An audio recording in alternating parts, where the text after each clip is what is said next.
do you want? No, that's the wrong question. What do you will? The key to reinvention is daily reinvention. Let me explain. Well, many of my friends were taking a lot of selfies and dreaming about their latest crush. My dreams were a little different. When I was 16, I wanted to devote my life to God. So, naturally, I joined the convent and became a nun. However, it turns out cloistered life isn't all they make it out to be in Hollywood. I literally thought I'd be running through the hills singing, "The hills are alive with the sound of music." But it wasn't like that at all. It definitely wasn't the sound of music, and I felt nothing like Maria von Trapp. Far from spontaneously bursting out into joyful song, I cried myself to sleep every night. Mother Superior's angry admonitions ringing in my ears. I ended up leaving the convent and returning home after only a couple of months. I thought my life was over. Now what? This experience taught me a powerful life lesson, though. See, becoming a nun was my answer to what appeared to be the right question to ask. What do I want? What do I want seems like a really powerful question. Business owners, executives, and college grads have been asking themselves this question on repeat all throughout time. However, this question has no motion. Without an action plan, what do I want is nothing more than a wish. Just think about how powerful this idea is. You aren't defined by your past. At any moment, you can be something or someone else. Reinvention can become a daily practice. That means if you want to change something about yourself, you can do so right now. If you want to make better choices about your finances, start investing $20 of your next paycheck. When people finish a story by saying, "and the rest is history," no, it isn't. History is written day by day through the individual choices we make and continue making. Events will happen outside of our control, that's just life. But by embracing reinvention, we don't have to play into the narrative that someone else has written for us. By conscious, deliberate choices followed by massive action, we can command full charge of our lives. When I left the convent, I discovered that living out my dreams is not about what I want. It's about what I will myself to do. As much as I wanted to be a devoted nun, I couldn't will myself to stay at the convent any longer. I had to reinvent myself. My plan B was to become a professional opera singer. Only trouble was, I didn't have any money to afford a top music conservatory. What I did have, though, was the will to figure out my next move. So what did I do? I entered a local beauty pageant, I know, to win scholarship money so I could go to college to pursue my new dream of singing opera all around the world. There I was, a former nun, fresh out of the convent, strutting around on stage in a bikini. Talk about a 180. But I did it. And do you know what? I didn't have an identity crisis. In fact, I didn't think much at all about how different the two paths were. I didn't think about whether I was being true to myself. And okay, at 16, I didn't even know who myself was.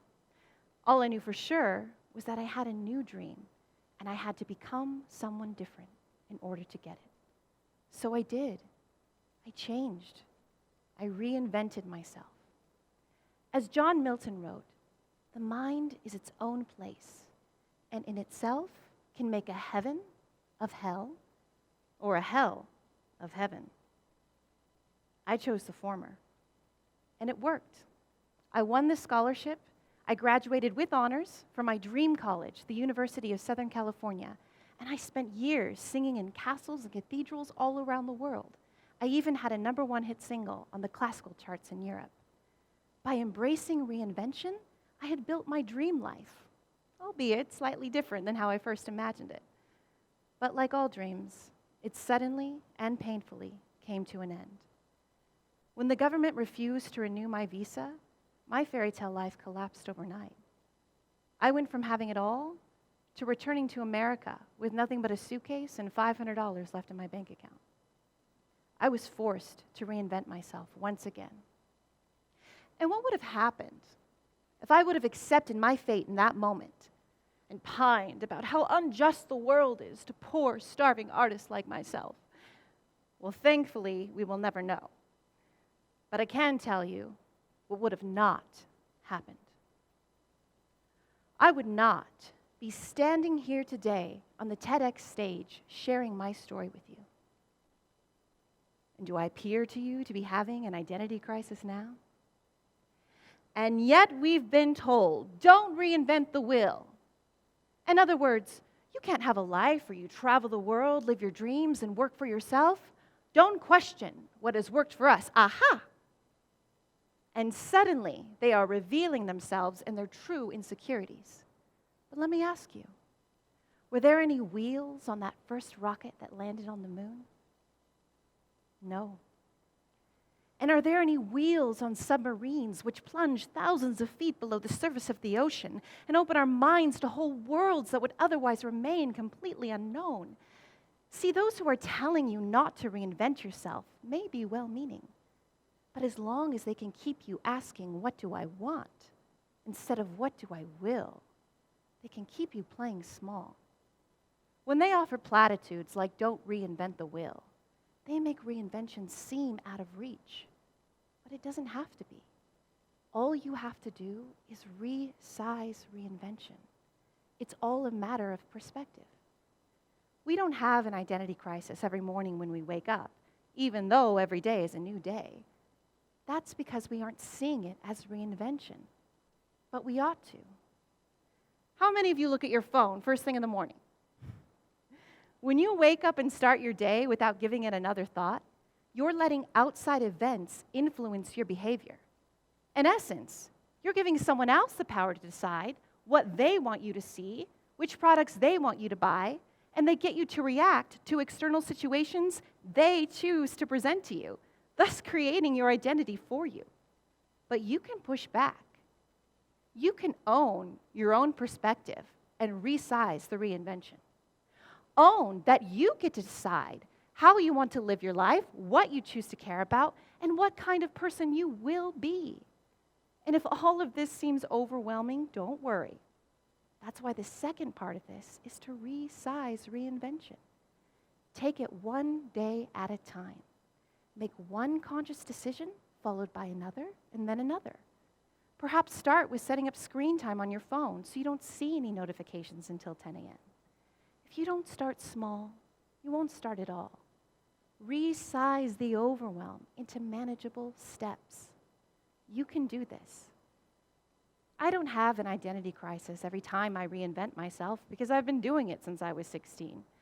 So, when my opera dream ended and I had to come back to Las Vegas, I didn't think my life was over. This wasn't my first rodeo. I had traded my nun's habit for a pageant crown.